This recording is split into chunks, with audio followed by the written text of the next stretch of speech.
Hello. So, we've talked in the past about divorce and whether or not people decide to get divorced, I think, is an extremely personal decision. I will never ever be caught advising someone on a hard yes, absolutely leave that person.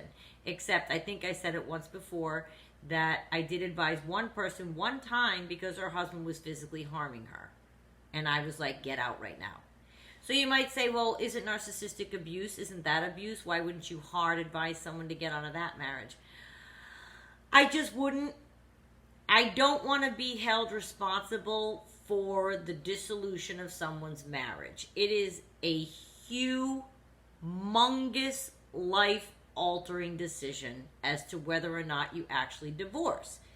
I can, however, advise extensively on what happens to the kids after a divorce because I am one. And I had one.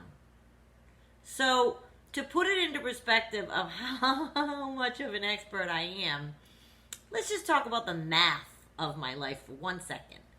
I was 4 when my parents got divorced.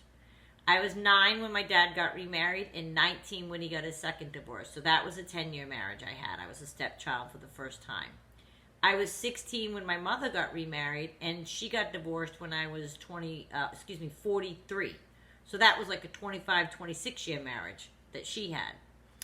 And my dad met my now stepmom, they've been together over 30 years, when I was 21. And it's not just me, I'm not an only child. So I've seen every possible reaction, relationship with different step-parents from different children through the years. And the one thing that I can tell you is people say, oh, are the kids going to be all right? Are the kids going to be all right? The kids are going to be all right. They're going to be all right. Now, to have a divorce at age 4, I hardly remember my parents together. But I venture to say it was a very good thing that happened because now my parents are friends. I had Mother's Day with all 3 of my parents. 3 of my parents. My mother, my father, and my stepmother and me. Wonderful, lovely Mother's Day. Because that's how we've all decided to go forth in life. My father's marriage has allowed me to see a healthy example of what a marriage can be. Or a gloriously happy example of what I think a marriage can attain. A companionship, a partnership, a symbiosis. These are the things you want your children to emulate, yes? So, again, I'm not advising you to get a divorce. But a lot of times I'm asked with, well, how did you deal with it? I'll be honest with you. At age 4, like I said, you don't really remember much. But at age 19, that was a hard one. I was very close with my first stepmother. Very close. I was age 9 to 19 with that stepmother. And it becomes, what kind of a relationship will you have after? Will you continue to visit each other? Will it be, you know what I mean? It can be tricky to navigate the murky waters, but it all works out in the end. Now you might say, well, Renee, you don't really know how you may have become affected in a way that was negative from your birth parents' divorce. And you know what? You're right. I don't know. If my parents had stayed married, I'd be in a completely different place right now. I would be a completely different person right now. I would have been looking at a marriage that probably wouldn't have worked out very well. My parents were married 10 years. So by the time I was 4, they divorced with 3 kids. So to look forward to a marriage that would have just built on whatever made them get divorced, that wouldn't have been healthy. How would that have been healthy? I don't even understand how that would have looked. So I would have been coming home from school to what? Unhappy parents? I would have been sitting on the couch watching movies in an unhappy, quiet household because the parents aren't getting along. And I don't even remember my parents not getting along because I was so young. So maybe they saved me from seeing something that would have otherwise been extremely unpleasant. And I'm telling you, the longer it goes on, you become closer and more attached to that relationship, be it your natural parents or not. You become attached to that relationship, and then there's going to be a breakage, and that's going to be hard for the kids, you worry. Maybe your narcissist is your kid's stepfather, and you're worried, well, how's it going to go? I mean, he knows them now. He's been around for... I had a stepfather for 25 years, and now I don't. You get through it. You move past it. It just happens.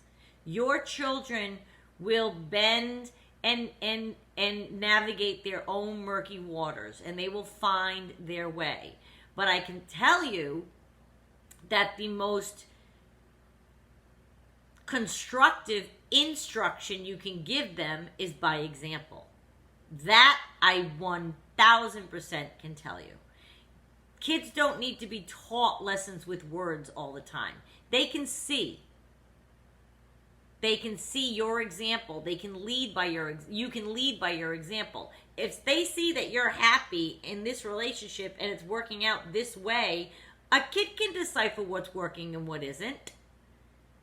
I knew both times the divorces of both my parents were going to happen before they told me, because a kid can sense it. And that's what I wanted to elaborate on, because I was talking about that in a video recently. Kids know. They can sense it. You're not fooling them. And that's not to say, again, I'm telling you to get divorced. I am trying to tell you that kids bounce. Kids will find their own happiness in their own life. Remember, we only really have them under our roof, in our control, till they're like 18, 17 years old anyway.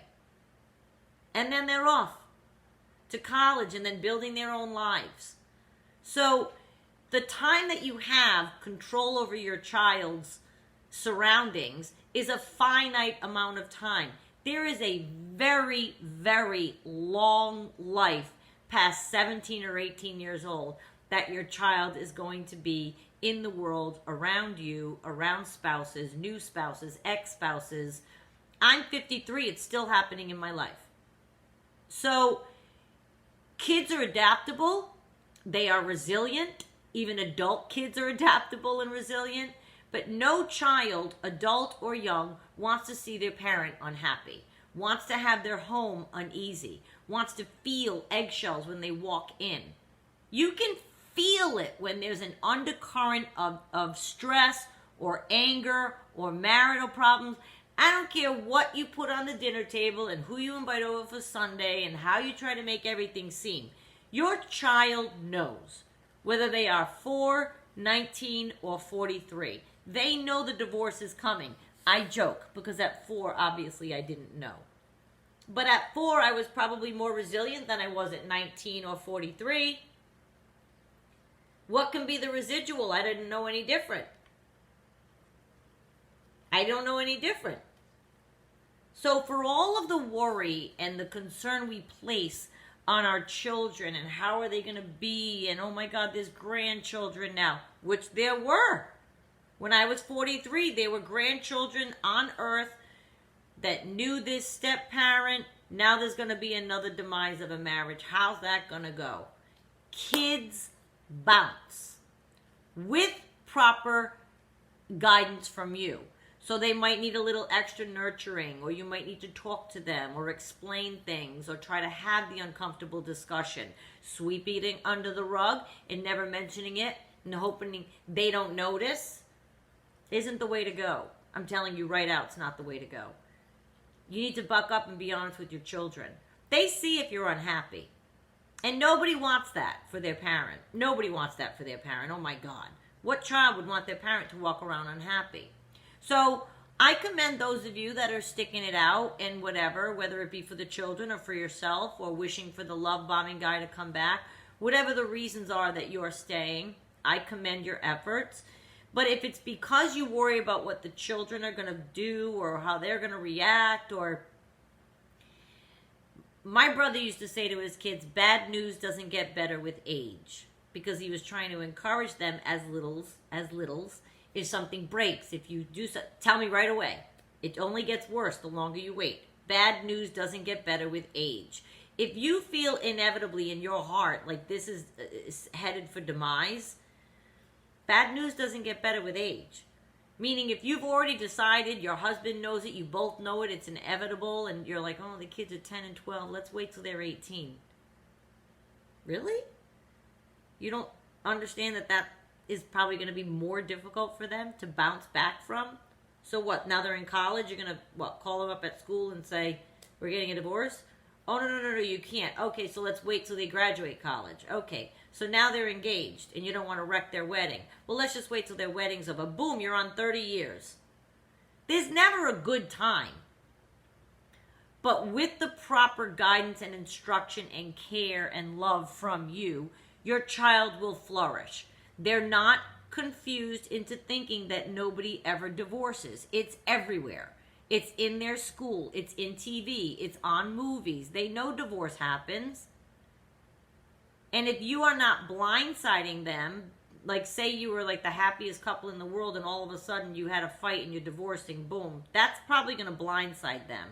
But if there's been an undercurrent and it's been something that you've both been thinking about and toying with and you know it's probably the best, both of you sit down with them. It can be an extremely helpful learning point going forward with your children.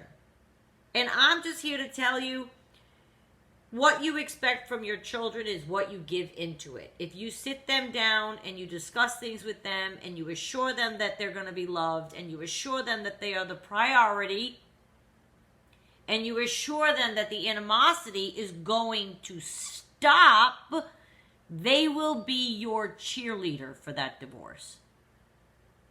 That's the angle maybe that you want to say. Guess what? All of this animosity you felt is going to be over. Going to be over. No more. We're never going to, that's gone. And you'll be surprised at how supportive your kids may be for you because they've seen what you're going through. So I just wanted to bring that up. I am here to tell you it is possible. I've done it several times. And it doesn't have to be ugly. It doesn't have to be a big, huge thing. It can be a transitional time of getting to a place of peace. And your child might choose never to speak to the step-parent that you're divorcing again. Your child may go through a time of anger if it's even like their original parents and you guys are, they might go through a time of anger or upset. But if you speak to them like they can understand you, they just think kids don't get it.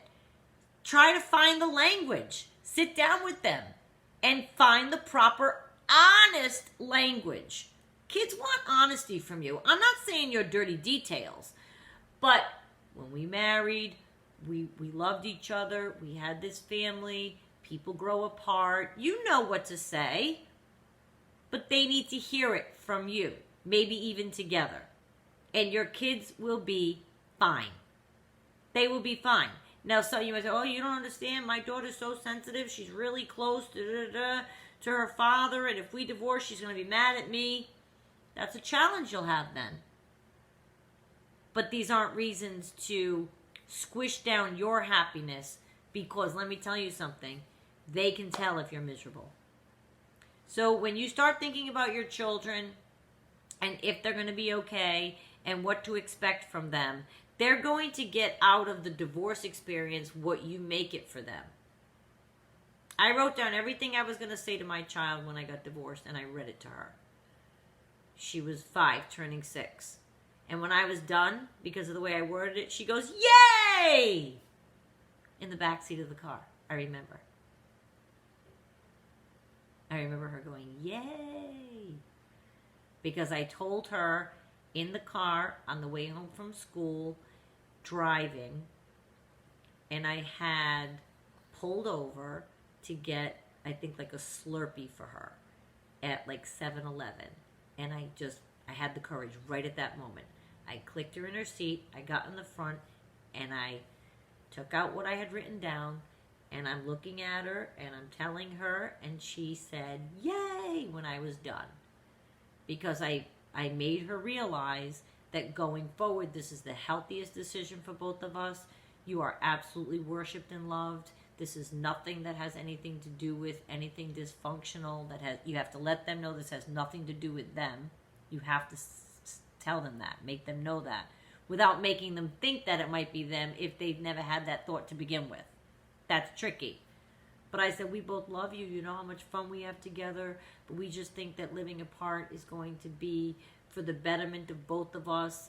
And she had seen us fight. So I mentioned all that fighting that you had seen. That's no more. No more. Never going to happen. And she was excited. It's how you approach the child is what they're going to take from it. If they see you crying, screaming, yelling, not wanting it, throwing things at you, I don't want this, your father wants this. Well, then they're going to come away from it a little dysfunctional. You have to approach it like it was teamwork and it was a team decision, even if it was not. You got to try to get on that page, and your children will be just fine. I just wanted to mention that from experience. That's all.